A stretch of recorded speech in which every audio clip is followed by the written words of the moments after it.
Hi, I'm Brianna Clark-Grogan, back on Everyday Dish TV, and I'm going to make a recipe from my new cookbook, World Vegan Feast, that's published by Vegan Heritage Press. It's a great snack or appetizer dish. I'm going to make a Boursin-Style vegan cheese spread, and everybody seems to like it, including my omnivore son-in-law, who brought some Boursin cheese to my house and challenged me to make a vegan version that was just as rich and delicious. And after I developed this recipe, he said I would eat this every day. So it's very easy to make. First, we start off with some raw cashews, which look like this. And you have to grind them in a food processor, a dry food processor, until they're not powdery, but very finely ground. And that helps it be very smooth. So we're going to pretend that we just did this in the food processor. I'm going to put them back in here. But remember, when you're grinding them, it has to be a dry, clean food processor. And then we're going to add some silken tofu. This is a box of extra firm silken tofu. Extra firm is best because we're going to squeeze out some of the water, and the less water you have, the better. This is the way I open a box of silken tofu. If I want the whole box, I just cut it in the middle.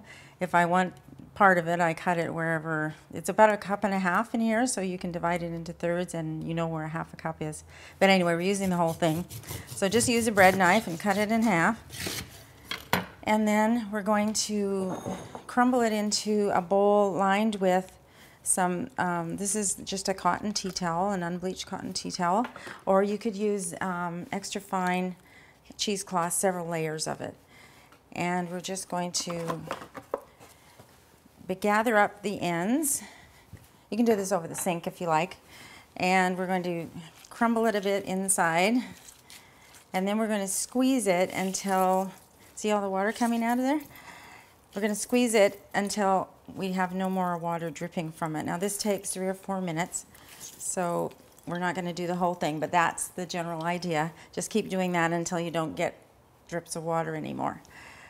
So I'm just going to put this over here, and this is what it looks like when you've squeezed it. It's quite crumbly and dry.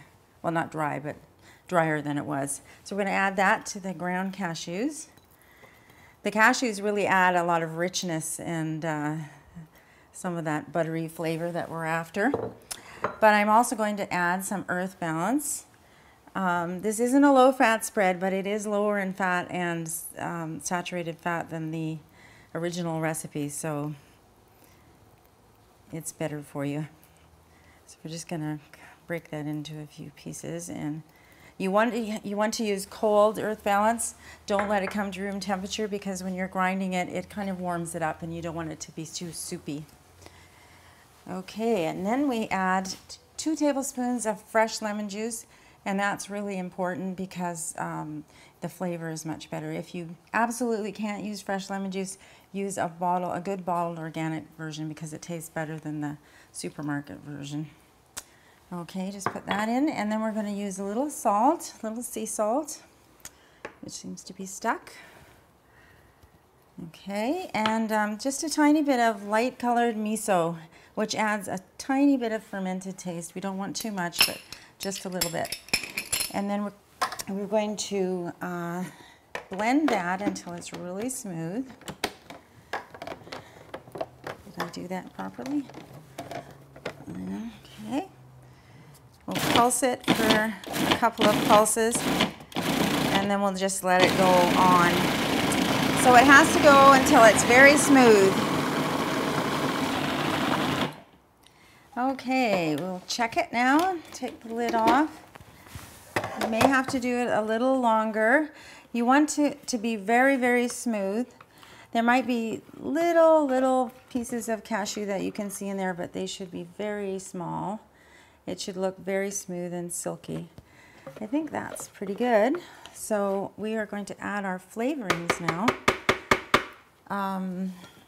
As I said, we have some Italian parsley, and we have some chopped green onion, just the green part, and we have a smashed clove of garlic, and we have a little fresh dill. Dill is my favorite in this, but you can use all kinds of herbs anything you like. And we'll just whiz it again for a little bit.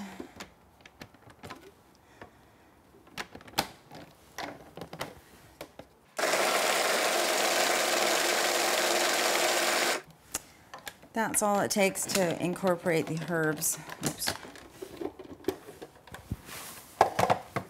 Now, I often use little ramekins like you would use for a creme caramel or some sort of pudding like that. I prefer a straight-sided shallow dish, but we are going to use a large dish. I usually use 2 ramekins. So we're going to put it all in this dish. It's so pretty. It really sets it off nicely. And, oops, if I can get those out. Well, we'll just leave it in there. So we're going to scoop this into the...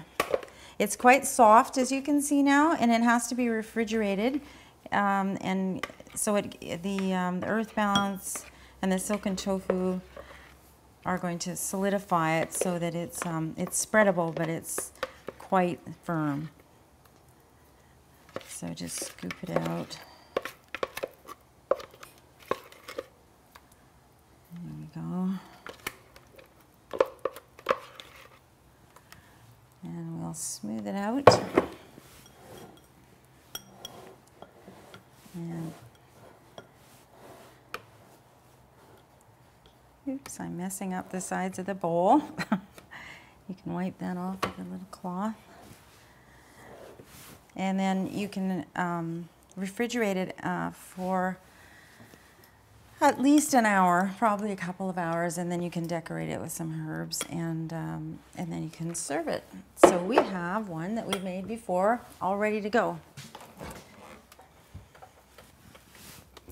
I'll just switch.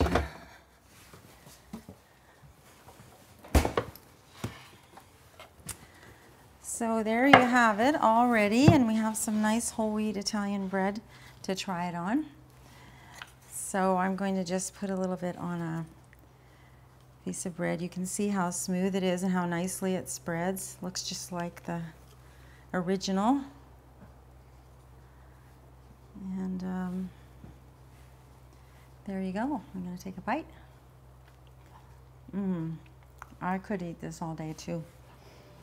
Thank you very much for visiting Everyday Dish, and I hope you'll check out my new book and try this recipe. Thanks very much. Bye.